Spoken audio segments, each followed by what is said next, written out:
very good morning, good evening to Ashok and people in India, and a very good afternoon if you're joining from anywhere else in the world.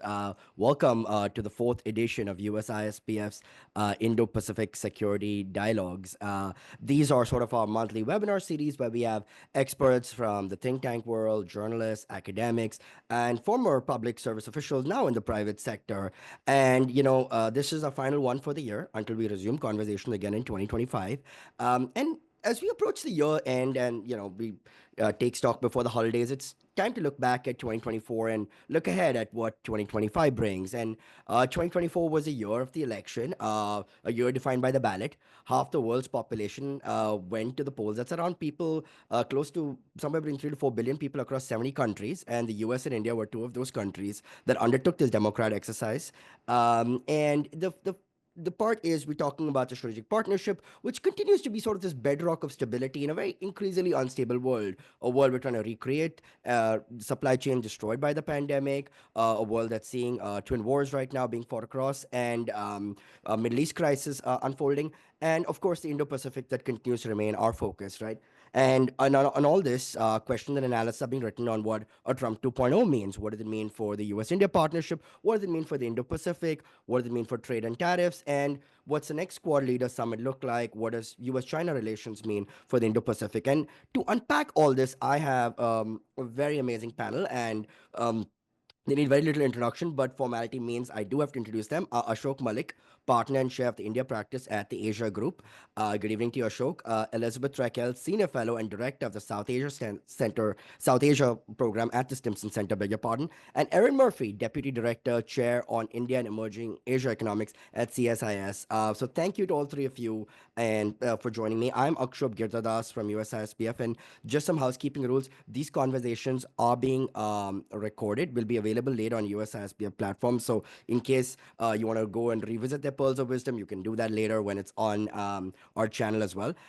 Please feel free to enter your questions and comments in the question box below. I'll try to get to as many as we can in the limited span of time, but I'm going to get the ball rolling. Ashok, starting with you.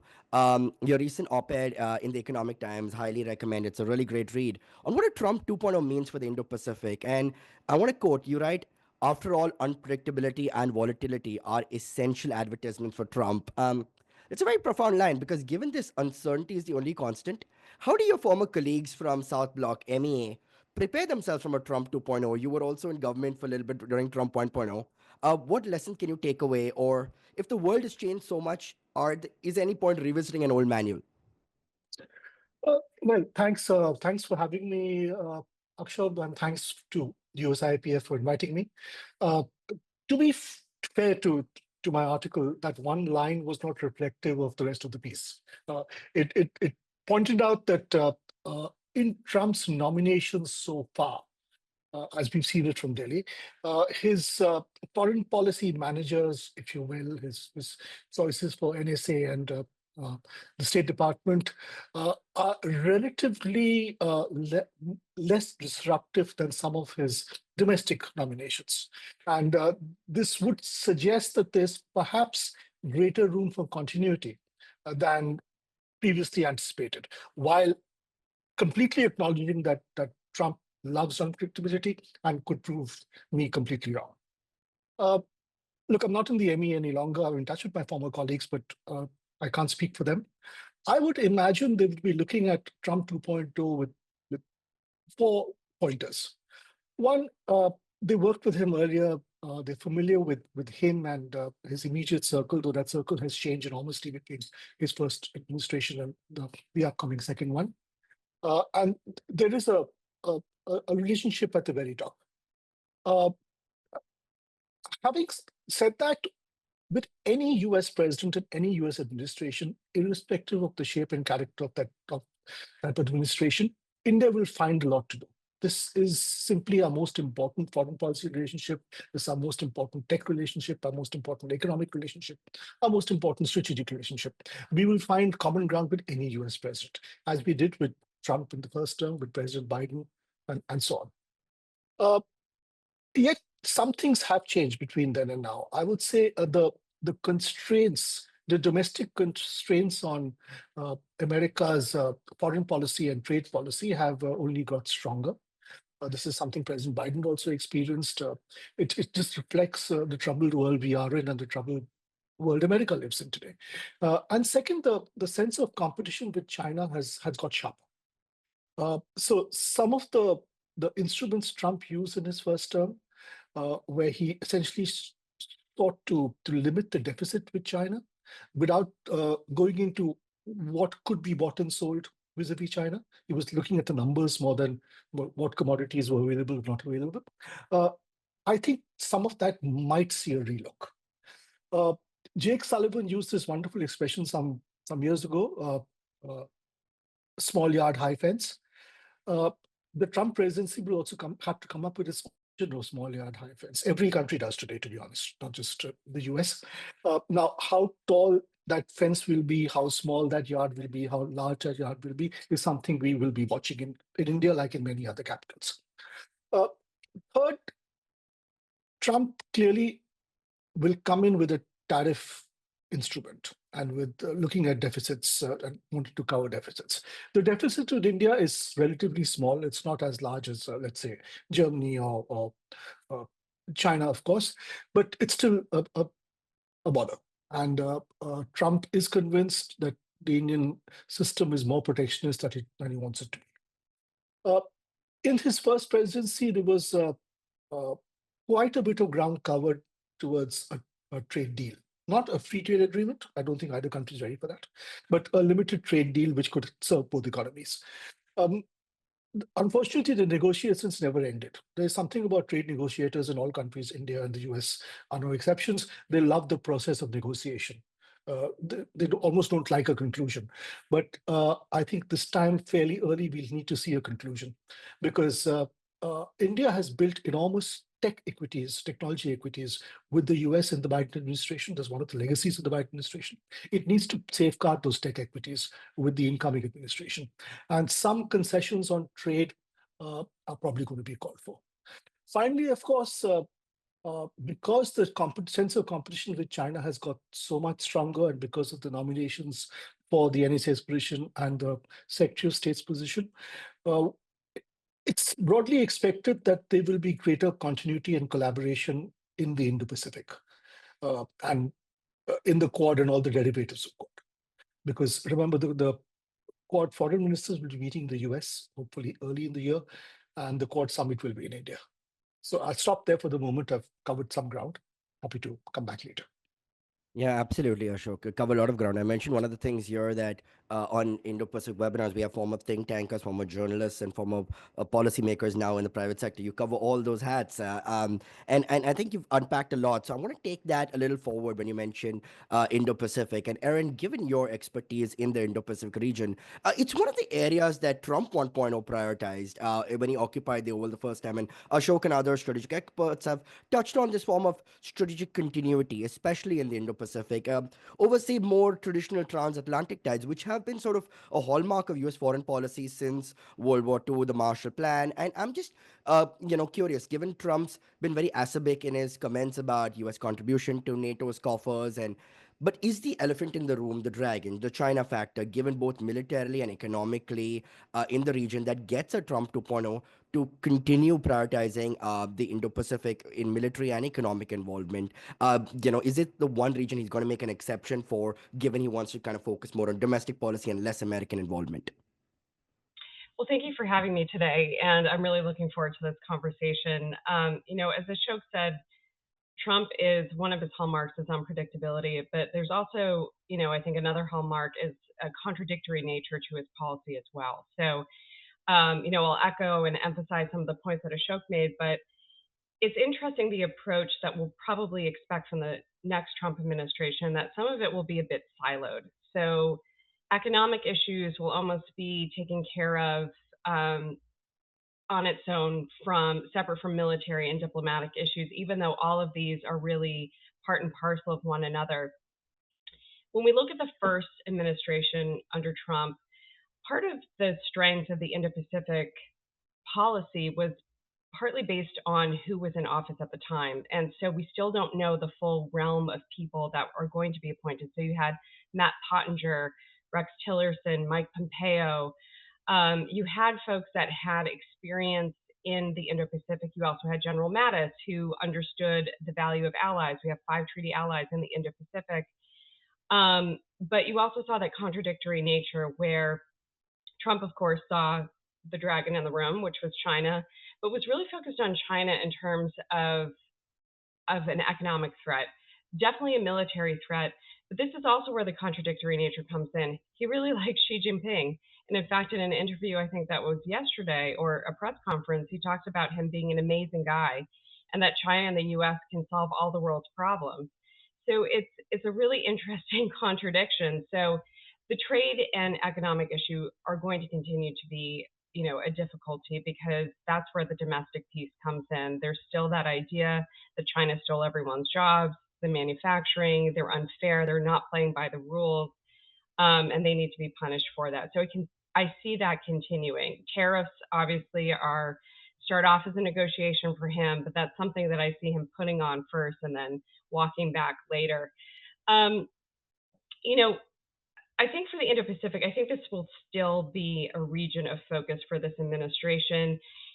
I think for Indo-Pacific watchers, we've always lamented that it seems like presidents remember that Asia or America is a Pacific nation until, 2, 3, 4 years into their administration, so it's too late.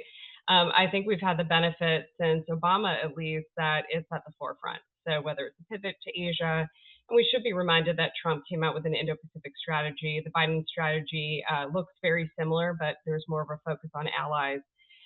So I expect, again, depending on who is going to be where, that the Indo-Pacific is going to be a focus. On the economic side, he's talked about tearing up the Indo-Pacific economic framework. I see that actually happening.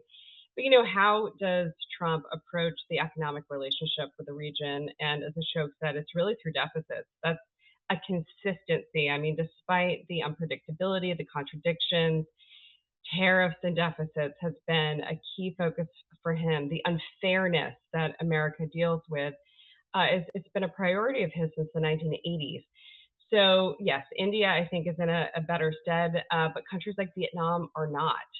And so, when you think about how do you use your relationships in the Indo-Pacific, particularly to counter China, the relationships that you want to strengthen are the ones in ASEAN, Southeast Asia, and also looking at where the Pacific Islands are. And unfortunately, we have a lot of deficits for those countries. So, what does an economic relationship look like? It's, looking at the trade balance, but it's also looking to see, how Americans are investing there, but how does it benefit the United States? It's, are we creating jobs for Southeast Asians or are we creating them from Americans? So, I think that there's going to be a bit of tension there. So, in terms of trade agreements, I don't really see that going forward. But what will be interesting to see is also how Trump utilizes the U.S. International Development Finance Corporation. So maybe it's not promoting U.S. private sector overseas or, just focusing on the trade balance, but how does the U.S. use its own finances to invest overseas? The DFC was created through the BUILD Act. That was under the Trump administration. So, I don't see that going away either. It's up for reauthorization next year. So, I would keep an eye on this space. I think there are going to be a lot of positive stories that come out, but I think that there's going to be a lot of frustration as well with a range of tools on the financially punitive side that we'll see deployed. Yeah, absolutely. And thank you for bringing up the tariffs thing because that seems like a Pandora's box, and we'll get to that a little more. Elizabeth, speaking of Pandora's box, something opened up in South Asia, Bangladesh. The political crisis has, and this is when Washington has got its hands full with the crisis in the Middle East, the crisis in Ukraine, the China factor. Just going back to revisit this, we remember Sheikh Hasina, daughter of founding prime minister of Sheikh Mujibur Rahman. She'd governed the country for 15 years, resigned, fled, landed in India, and the interim government led by Dr. Mohammad Yunus, the famed Nobel laureate, took over. And India and Bangladesh have had tensions. They've had some strained ties over the past few weeks. Um, how is Washington looking at Dhaka, given instability is not new to South Asia, but is this a new form of concern, given that every time there's been political lacunas or a vacuum. It's sort of invitation for Beijing to come and strengthen its stronghold. And given that it's also within Beijing's neighborhood, is this sort of a concern? And since we touch on contradictions, is this something where Washington and New Delhi perhaps look at it differently? No, thanks for that question, and thanks so much for the invitation. It's wonderful to be with you all this morning. I think Bangladesh is a very interesting story. Looking back over the full scope of 2024, obviously the year started, the year of elections, as you said, and Bangladesh was no exception. So we saw that early in 2024, and I think particularly looking at the Washington-New Delhi relationship, some of the seeds of the tension that has emerged over the past 12 months were evident already in terms of how both sides were approaching the election. The messaging at the time, bilaterally, was certainly recognizing some of those differences, but also emphasizing that they were being discussed, they were being handled candidly between Washington and New Delhi.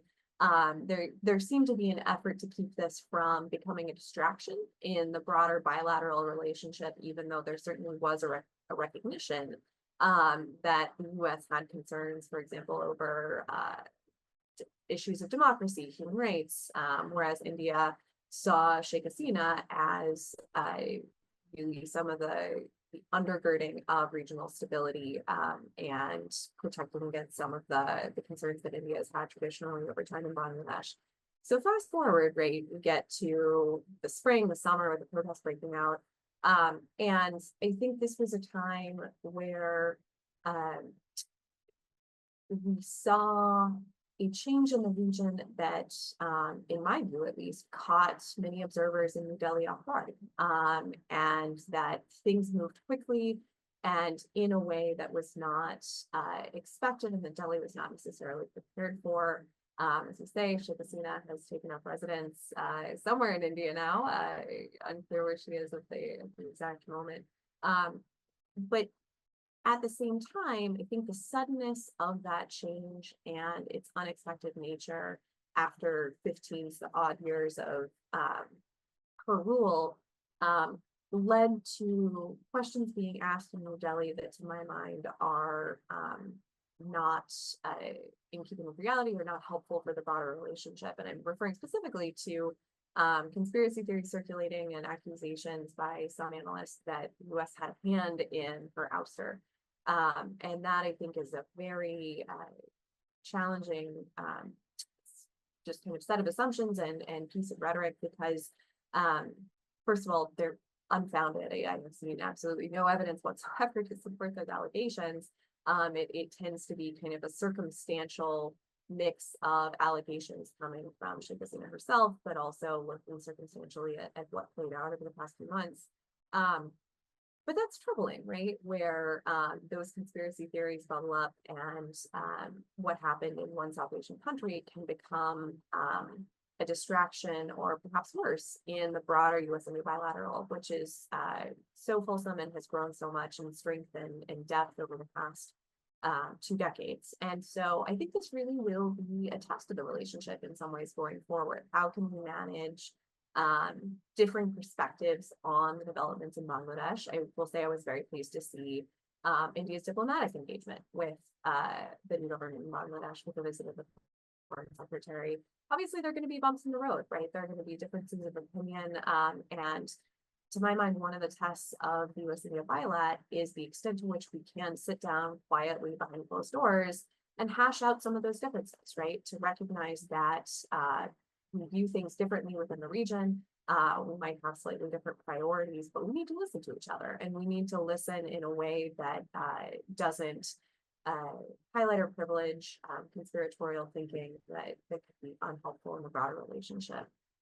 Just briefly, in terms of bigger picture questions, in terms of China's influence and all of that, I think this is still a very live issue, right? The interim government is finding its footing and taking shape to an extent. We'll see what the picture looks like moving into 2025, potential elections. All of those questions, obviously, China's influence in the region is something that is of great interest here in Washington. But likewise, issues of democracy and how this interim government is able to take shape and move forward. So I think it's a space that I will certainly be watching over the year ahead, and hope that the US and India will be able to do so and have some candid conversation along the way as that situation unfolds. Yeah, absolutely. And we'll be looking forward to that space, given the Stimson puts out such great work on the South Asia Center. So thank you for that, Elizabeth. Ashok, just coming back to you, one of the things we've noticed since Clinton 2.0 that every US president is sort of very different as they may be from President Clinton to President Trump has left the US India relationship better. And maybe if you break it down a little more with President Barack Obama, Biden, and Trump, they've kind of prioritized the Indo-Pacific subsequently. And with the Quad Leader Summit that we saw recently in Delaware in September, it's remarkable how far the Quad has come since it's sort of, rejigging it since 2017. From a sort of dormant status it took over in 2009. I think Australia, and that time Prime Minister Rudd, given Australia's proximity to China, that time was perhaps a little more reticent, if I may add, to kind of, go all in. Um, and since the Trump presidency, you saw the foreign minister level meeting in New York in 2019, Tokyo in 2020, and I think the Chinese belligerence in Ladakh and the Galwan Valley sort of may have changed New Delhi's calculus a little more.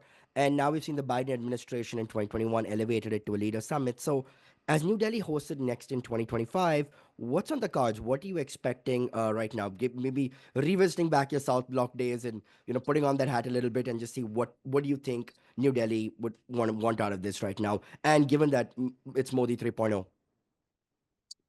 Look, the evolution of the Quad has been interesting because the Quad met at the ministerial level, and the Quad was sort of reincarnated in 2019. Actually, well before COVID-19, well before Ladakh, at the cusp of COVID-19, but though we didn't know it at that point. Now, it was when the four foreign ministers met on the sidelines of the UN General Assembly meeting in September 2019 in New York. The next meeting took place in 2020 in, I think, October, in the midst of the India-China crisis in Japan, in Tokyo. And we've said this 100 times, but I'm happy to say it 101st time. The single most important attribute of the Quad is that four democratic countries of the Indo-Pacific meet, and the signal that sends to China. China is never happy with it. So even if Quad were to do nothing else, and it does a lot, that signal alone would hustle China. And Pompeo recognized the importance of having a ministerial Quad meeting in Japan with India and China at each other's throats on the border, with India combating China. He recognized that. There is a lot of autonomy on a day-to-day basis that foreign officers and secretaries of state have. If Pompeo says, I'm going to Japan for a meeting with my fellow foreign ministers, the president is not going to stop him. So in the same way, if prospective Secretary of State Rubio were to do that, the president would not stop him. What he would ask is, okay, Quad's moved a lot since I was last president. Where has it reached? And he'll find that there's a lot of substance in Quad. Some of the substance is useful to any US president and any administration. There's a lot of intelligence sharing. There's a lot of knowledge sharing. When you do maritime domain awareness, there is a civilian side to it. There's a non-civilian side to it. If you're looking at illegal and unregulated fishing in the waters, you're also looking at other stuff. Okay, quite honestly, and he will get that. He would have got his briefings already. Where Trump may see the greatest utility for Quad, or for the Quad countries, not for Quad, is in the signaling and the symbolism they offer to his US allies. Quad has been careful not to present the defense part of its relationship. The Quad is a civilian name for what is a strong defense relationship as well, which exists outside Quad, Operation Malabar, Exercise Malabar, and so on. But no one talks about it in Quad. It's almost like the other twin. Okay. I don't think Trump would necessarily make that distinction in his communication, because when he goes to Europe, he'll talk about how India stands up for its own defense and security, and it's building its own capacities. How Japan is spending more money on defense because of his urging. he'll talk about AUKUS. He'll probably agree to AUKUS, but demand more from the Australians, much more. But he will, I appreciate, probably stick with AUKUS. Now, he will use all of that as messaging for his European allies and say, look, the Quad countries are doing so much more. He's not going to say India, Japan, and Australia are doing more. He'll say Quad is doing more. So the messaging will be different from the Biden messaging. I don't think he will see the distinction between the Quad countries as defense partners and Quad as a non-defense or non-traditional defense collective. I don't think he'd see that distinction that sharply. And thanks for that, Ashok. I mean, I think we've kind of seen how, as you rightly said, the Quad sort of always emphasizes not an Asian NATO and more of the economic synergy. And I wanted to kind of take that question on economic synergy a little more to Erin right now. On another part of the world, East Asia, given there's always been these tensions on the Taiwan Strait, and ever since Russia's invasion of Ukraine, a lot of these analogous comparisons have been made: China, Taiwan, Russia, Ukraine, given the power asymmetry, the strength and size asymmetry. And one of the concerns, apart from the security concerns, is also supply chain resiliency and semiconductor manufacturing, given Taiwan is a hub for semiconductors. And recently, we've even seen this political situation in South Korea sort of create some concerns. In a very strong economy, a US ally, a strong tech sector, and on all of this, it's Japan's neighborhood, a key Quad country. What does Japan make of this, and what is the East Asia crisis, or if at all, if it's a crisis, what's that looking like, Erin? Yeah, there's no shortage of concerning things that are happening in the region or anywhere. Yeah, so the South Korea thing was a bit of a surprise.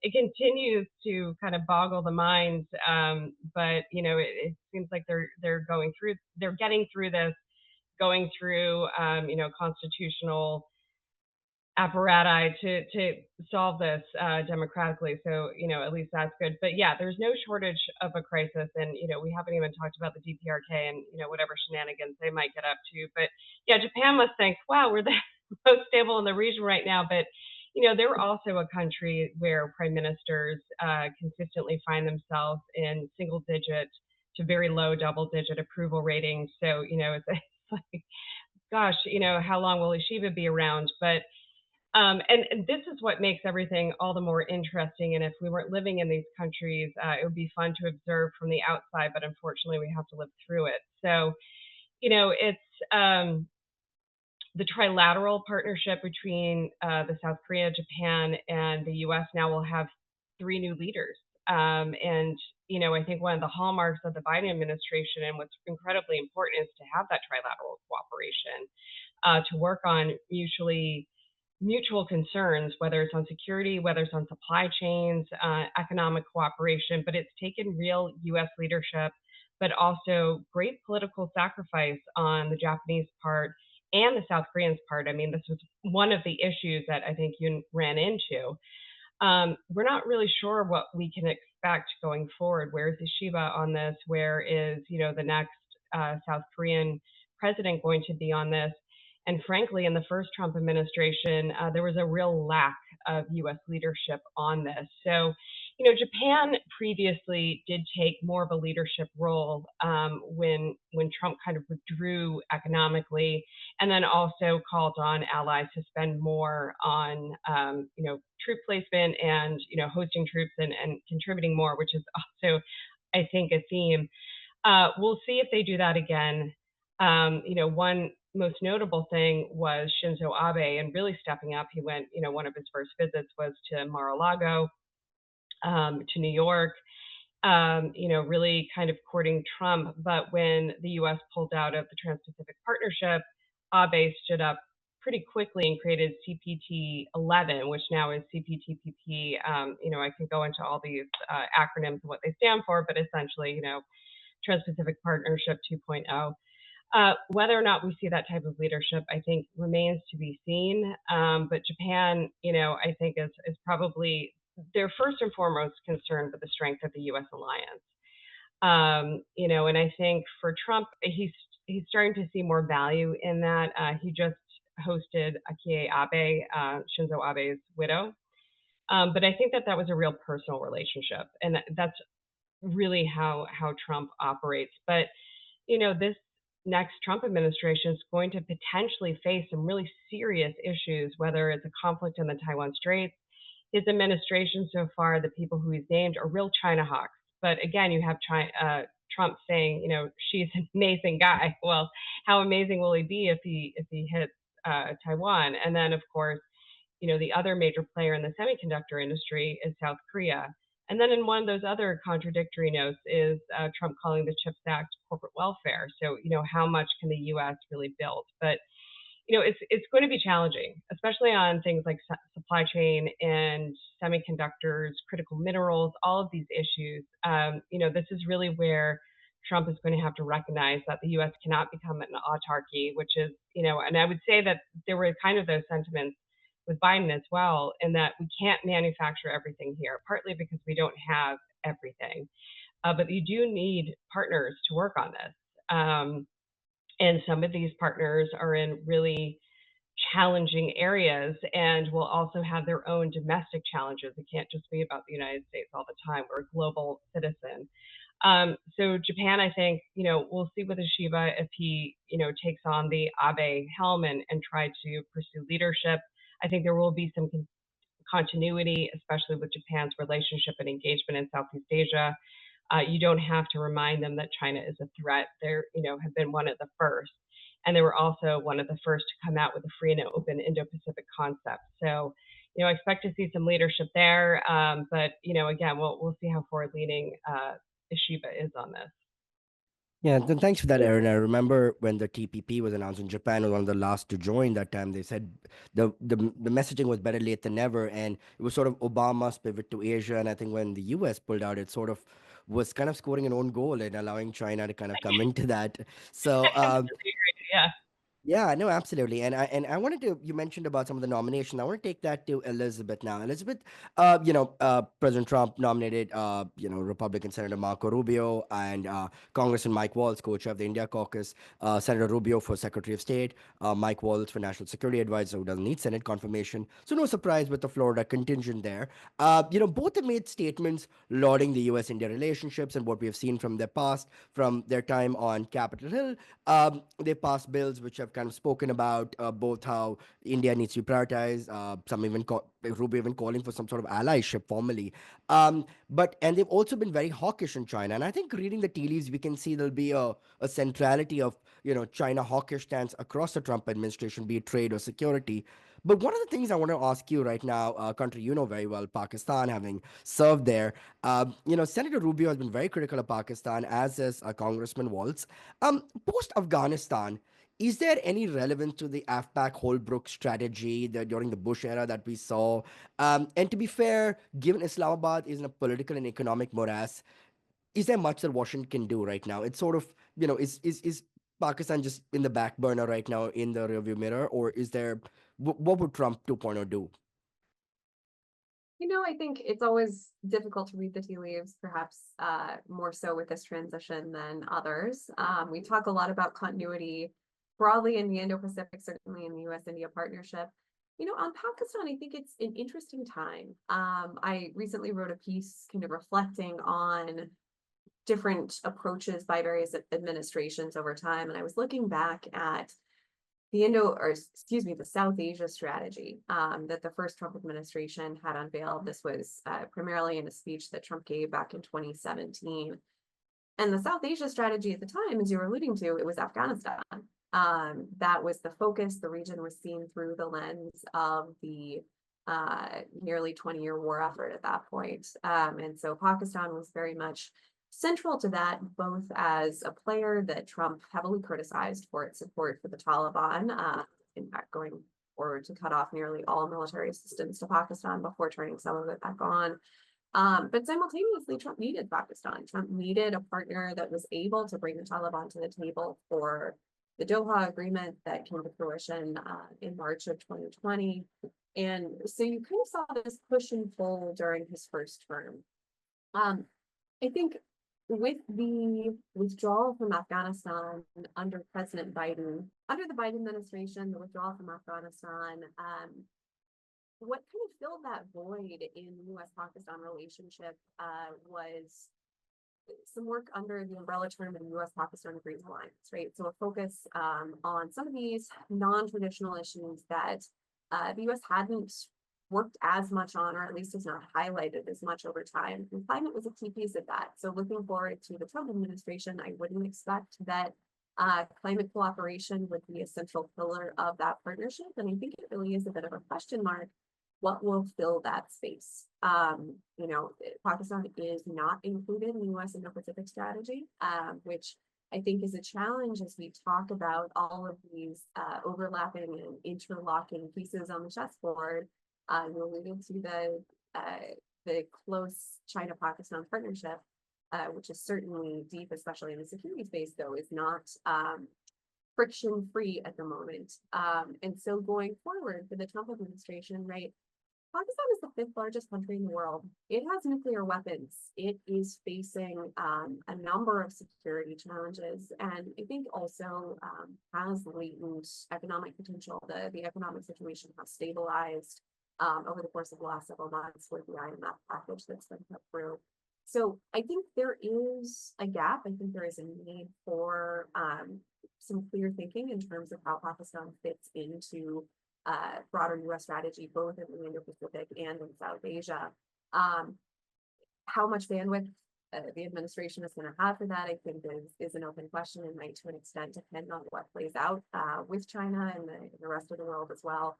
But it is a space that post-Afghanistan withdrawal, I think we really need to define and kind of figure out how it fits into this broader architecture in terms of U.S. policy in the region. Yeah, thanks for that, Elizabeth. I remember, if memory serves me right, it was early in 2018 under Trump's Twitter page, almost, where he just came out acerbic about something with Islamabad and terrorism, which was very unprecedented for president. I don't know if something was the presidential daily briefing, but the very interesting story from back then. And before I get to Ashok, we're at the halfway mark, so if people want to put their questions in, please do, and we'll try to get to it. Yeah, and Ashok, Trump 2.0, we touched on, will be tough on China, favorable to the US-India relationship. All these commentary have alluded to the bonhomie that Prime Minister Modi and President Trump have shared.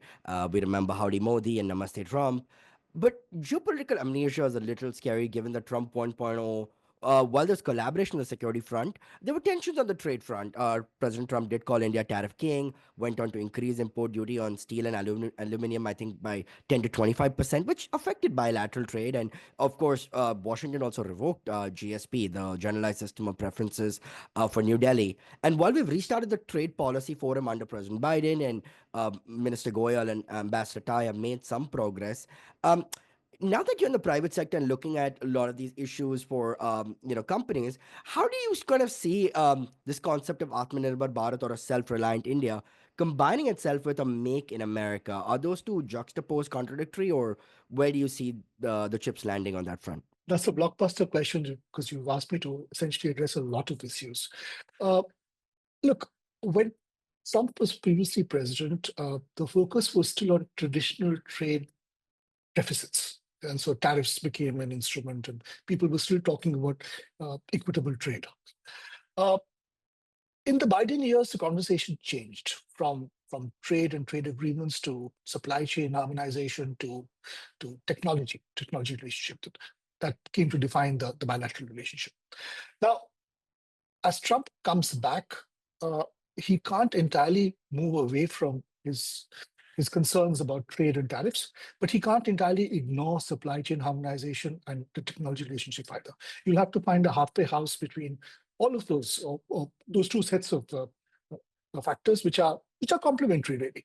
And that is certainly what India too would want. And to as I said, to secure its technology equities and its technology partnership with the US, if India has to make some concessions, I expect will be willing to do so, because the Indian economy is protectionist. It has concerns about freewheeling of imports from countries such as China, but there's a lot of room to make concessions for American imports without in any way damaging the Indian economy.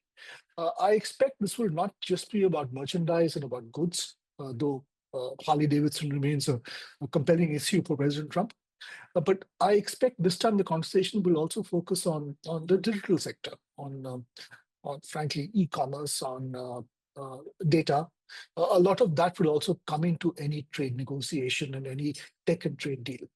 Uh, I also believe it's in the interest of both countries to conclude this deal early in the Trump presidency rather than keep it hanging till the end of the presidency and then see it probably overshoot. Because the world is a very different place. It's important to keep that strategic partnership in focus from day one, and a trade and tech deal certainly benefits that relationship and is needed to secure that relationship. Uh, in terms of Make in America and Make in India, there are areas of competition. There's no question about that. There are areas which they cannot compromise on. I mean, beyond a certain point, uh, India cannot compromise on agriculture, though there are areas where India can compromise on agriculture. There's certainly enormous space for energy trade, uh, whether it's gas or oil. As soon as the US starts cranking that up again, I see enormous scope for that. There's scope for partnership in nuclear technology, which again both countries are very interested in. This conversation began in the Biden years; it will continue under Trump, I expect. So energy is certainly a big area where India and the US can use each other. Uh, in terms of uh, technology and manufacturing, they are complementary aspirations here. If you look at semiconductors, for instance, India is focusing on legacy semiconductors, 25 nanometer and above, okay, which is mass used semiconductors, which we need in India for everything from air conditioners to electric vehicles to whatever. Uh, the US focus is on the cutting edge semiconductors. We want to get there someday here in India, but that's a long way off. So for the near future, there's complementarity, and that can also be part of a future trade deal. Uh, More important, India has a strong focus on defense manufacturing. It can't make everything in India, and it's buying a lot of platforms and equipment, including from the US. And if anything is holding back those purchases, is actually the lack of defense, strong enough defense budget. It's not the willingness to buy.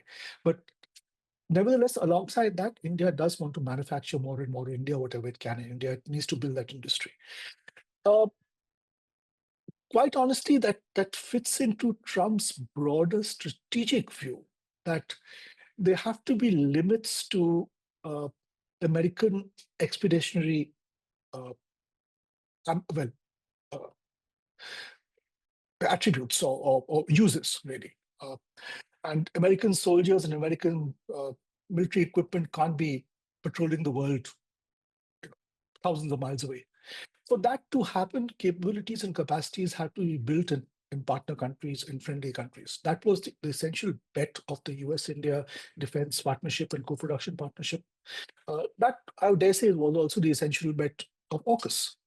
And I'm sure there are people in the Trump administration who will agree with that strategic view. So while there will be a lot of arguments about, transactionalism and tariffs and buying and selling rather than co-producing, especially when it comes to defense equipment, I do believe a constructive conversation is possible. No, thank you for that. And I think that you've really outlaid that really well between semiconductors and the manufacturing and supply chains, because I think that's going to be the key focus right now going into 2025 as we see some of the economic visions put to plan.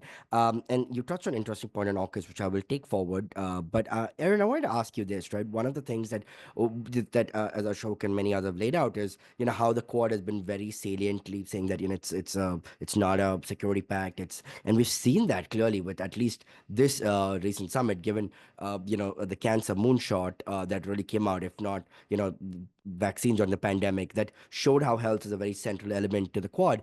And one of the salient aspects of the Quad has also been strengthening some of these bilateral ties through these minilaterals, and we've seen like India and Australia have a good trade, increasing their trade relationship. India and Japan have a good trade relationship. But your expertise given on East Asia as well, how do you see Washington and Tokyo parlaying this initiative in the Quad to say, US Japan health security collaboration? Sure. I think the Quad's work on healthcare and global healthcare has been really interesting and has had a real positive impact globally. It really, I think, reflects the strengths of all of the partners and that they all bring something different to each issue they decide to tackle. I was at the Development Finance Corporation for the COVID-19 vaccine initiative, and it was really, for it's the holiday season, so I'll use this word. It was almost magical to see kind of this come together, where you have India that is able to build and scale on pharmaceuticals, on vaccine production and manufacturing, that really has the healthcare infrastructure to do that. And additionally, you have the financing that came from the United States and Japan. And you also have Australia that's really able to use their connections and their capabilities in doing the last mile delivery. The Cancer Moonshot is also, I think, a great effort to bring that forward. I think you'd be hard pressed to find people in the world that hasn't been impacted by cancer in at least, some degree. But going forward, again, I think a lot of this depends on personalities and who's behind it, because that was really, I think, part of the drive behind pushing something like the Cancer Moonshot. Caroline Kennedy certainly had a big role to play. This type of cancer that the Cancer Moonshot is dealing with at the beginning is something, I think, critical to Japan that they've dealt with, and have seen some success. And India is certainly in a great place to deal with that. Australia has also been pushing on this issue as well to deal with HPV and ensuring that the countries in their region have the capabilities of dealing with this. But the U.S.-Japan healthcare partnership has also been really critical going forward, and I think that there's a lot that they can deal with. And for Trump administration, I don't think this is something that they would say, "Oh no, we can't deal with cancer. We'll definitely support it." But a big part of this is around vaccines.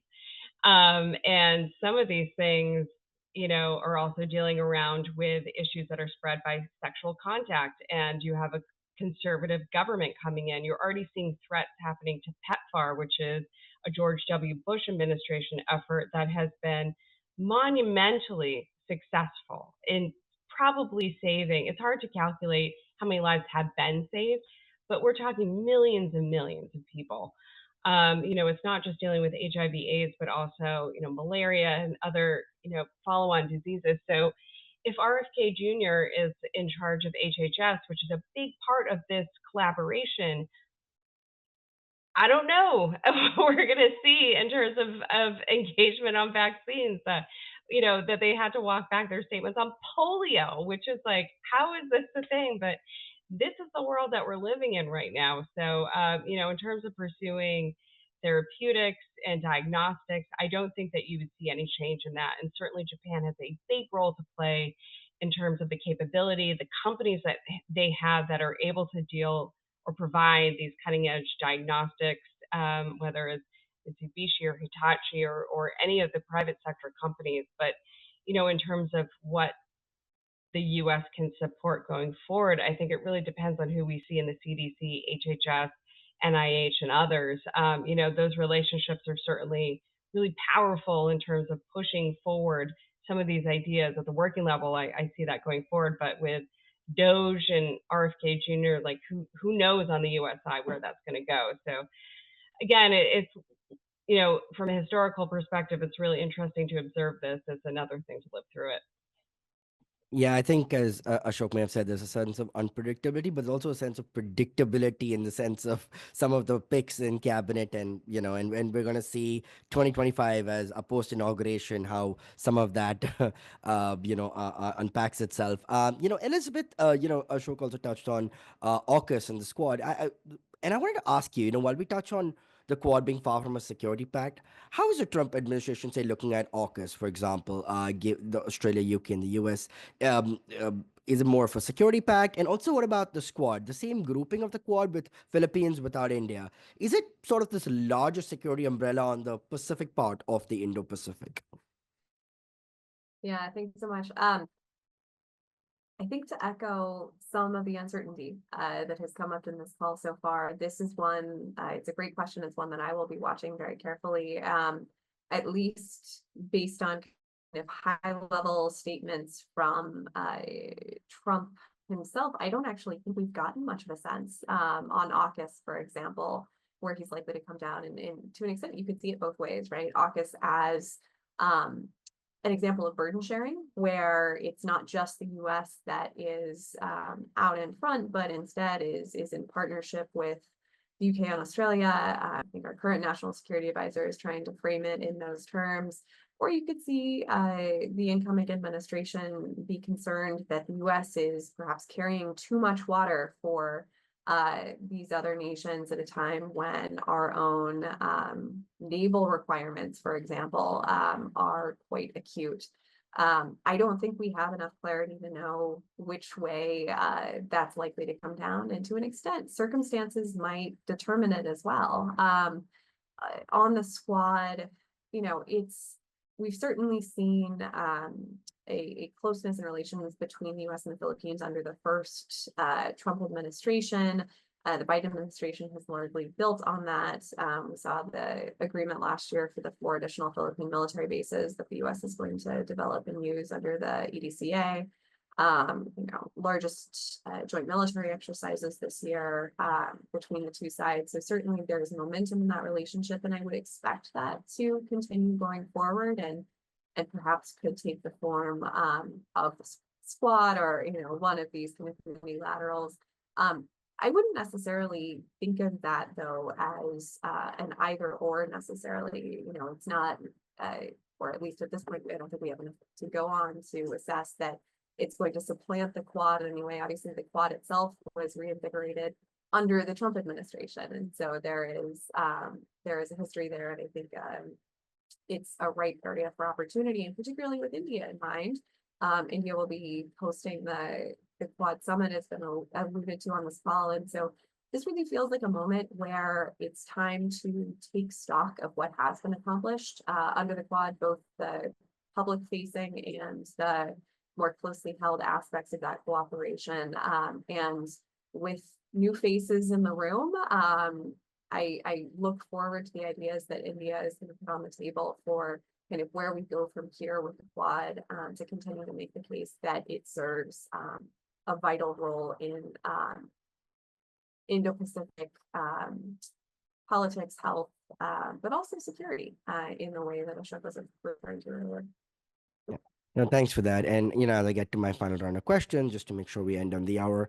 Ashok, very interestingly, years ago, a diplomat once said, India and the Quad prevents it from looking anti-China, and India and the BRICS prevents it from looking anti-US. This is, of course, before Galwan 2020, and I keep referring to that because in my assessment, it's sort of where some of the inflection points sort of changed a little bit. And since then, India-China ties hit another, of course, albeit news of recent thawing on, at least on the border talks.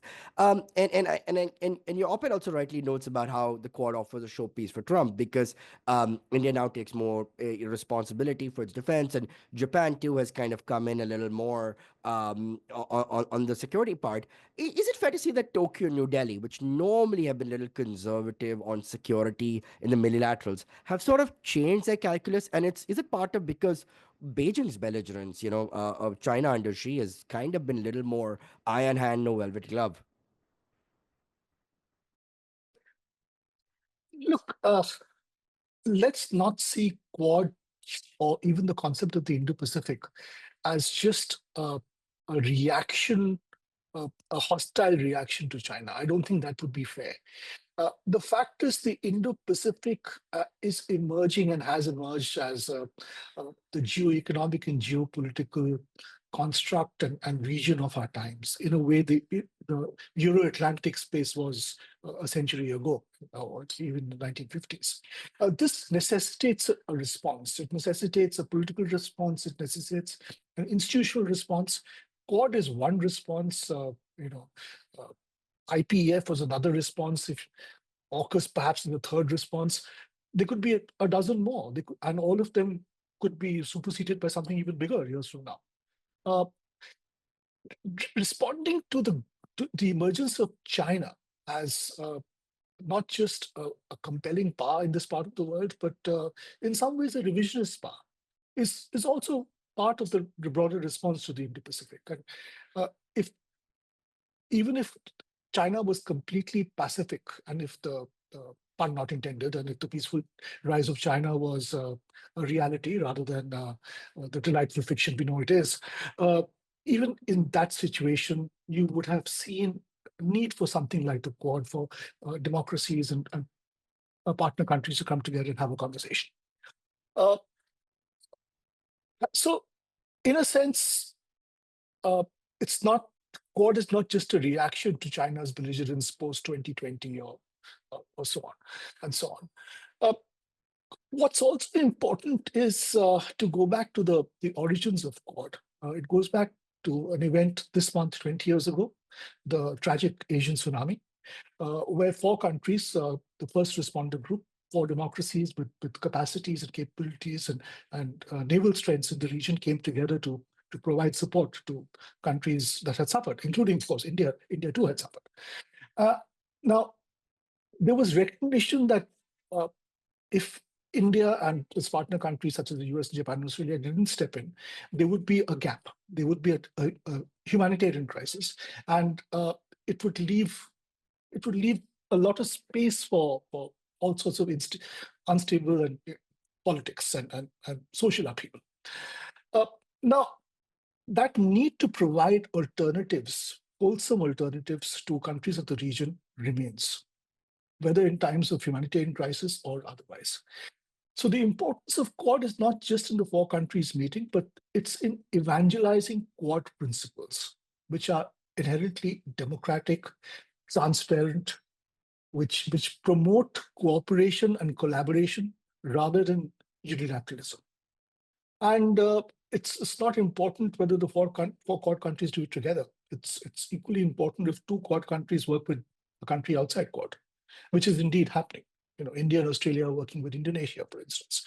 Several Quad countries are helping Australia and the in the Pacific Islands. And so Quad is more than just these four countries coming together within double quotes against China. Much, much more than that. Oh, and thanks for that, Ashok. As you rightly reminded us, this is the 20-year anniversary of the Quad since the tragedy of the Asian tsunami. I think this time in 2004. So it's something that started off with rehabilitation and has now gone into something that has been a very very strong economic synergy. And Erin, as I get to my penultimate question, Ashok mentioned IPEF, the Indo-Pacific Economic Framework. One of the hallmarks the Biden administration launched in May 2022. 14 IPEF partners represent 40% of global GDP, 20% of global goods and services trade. Trade is one of the key pillars of IPEF. One of the aspects was about strengthening the relationship with ASEAN countries who are co-players in the Indo-Pacific region. As Ashok rightly mentioned, Quad is not just among the four, but it's about other countries in the Indo-Pacific, from the east coast of Africa to Australasia, Hawaii, and all the Polynesian islands. Given that President Trump has been very protectionist on trade and vocal on tariffs, would President Trump prioritize the same measures, especially, if it meant assuaging these partners to preclude Beijing hegemony in the region, or would he perhaps look a little more insular and inwards? The latter for sure. I think we can say RIP IPEF quickly, because he's already said this is worse than TPP. It's TPP2. And it's not. But I mean, this is one effort for the U.S. to get closer to ASEAN and the other members economically, and show that even though we withdrew from TPP, that the U.S. still has an economic stake, because that's primarily what a lot of the Southeast Asian countries really wanted. And even though IPEF wasn't the best agreement that they wanted, they really wanted market access, and that's certainly not something that IPEF had. And it was marketed as a framework for the economies of the future. But hopefully Trump will consider some of the pieces that were negotiated through IPEF as something that can be maintained, like the supply chain coordinating mechanisms, some of the efforts on labor, on tax, that it's certainly good for businesses. They've certainly said that this is something that they'd like. But, in terms of how Trump looks at this, to go back to earlier comments, it will be through deficits. It will be contradictory. And if you want to keep these countries on side, especially when it comes to economic competition with China, these are the measures that you would take. These are the measures that you would do, but that is not something that Trump has signaled that he will take. So IPEF was great while it lasted, but I don't think we're going to see it continue. Wow, RIP IPEF. So we heard it first here on this webinar, Erin. Elizabeth, I'll kind of close up with you because we're at the hour mark. And apropos of like what we mentioned about BRICS, and I'm sure you probably had to explain this to a lot of people asking in 2022 after Russia's invasion of Ukraine. One of the central elements of India's foreign policy, which Ashok is of course the expert on, is strategic autonomy. It's very much part of India's grand strategy. And India is part of the Quad, IPEF, but integral to BRICS, part of the SCO. And recently Trump made comments on BRICS threatening 100% tariffs if BRICS country were to pursue new currency. Well, that's far from happening. Um, Given New Delhi has been clear on strategic autonomy, Prime Minister Modi and even I think especially Foreign Minister Jaishankar has articulated the economic necessity to purchase Russian oil. India has a population of 1.4 billion and one of the key energy importers. But CATSA was also something that came about under Trump 1.0. And do you see a Trump 2.0 that will continue to be a little more transactional, as Erin also spoken about, being more irked by this complexity of India's core belief in this multipolar world, this post bipolar Cold War era that India believes in a multipolar world, and perhaps Trump 2.0 may not take as kindly? Yeah, it's a great question. And I think um, there are pieces of this that we can pick up on. I do certainly expect the transactional approach to carry forward and intensify under the Trump administration. And I, in fact, think the Biden administration has been quite accommodating and understanding of India's approach, right? The idea that um, there's a recognition of how India positions itself in the world. And with that, there are going to be areas where the US and India are quite aligned and areas where they're less aligned. And it's possible that the incoming Trump administration would be a little bit less understanding about some of those things. But I think one element to pull on here, looking back at where those friction points have emerged under the Biden administration, you alluded to the war in Ukraine, for example. And that's one where we'll see, time will tell how this plays out once Trump takes office. But it's widely believed that Trump would be a little bit less concerned about perhaps India's relationship with Russia, given the warmer relationship that he has been projecting between the US and Russia, though it varies depending on circumstance. But if we are to see some sort of move to conclude the war in Ukraine, for example, and this were to be less of an issue in the US Russia bilateral relationship, if there were somehow less tension there, that could emerge as an area that has traditionally been a friction point between the US and India that would actually be lessened under this incoming administration. So I think it is likely to be kind of issue by issue, depending on whether it is this potential de-dollarization under BRICS, which I agree is vastly overblown. But I think we're in for an incoming administration that will be quite serious about articulating their version of US interests and expecting that India and other partners around the world will understand that. But realistically, this is an important partnership, and I would expect that both sides would be able to find a way through and areas for cooperation within that.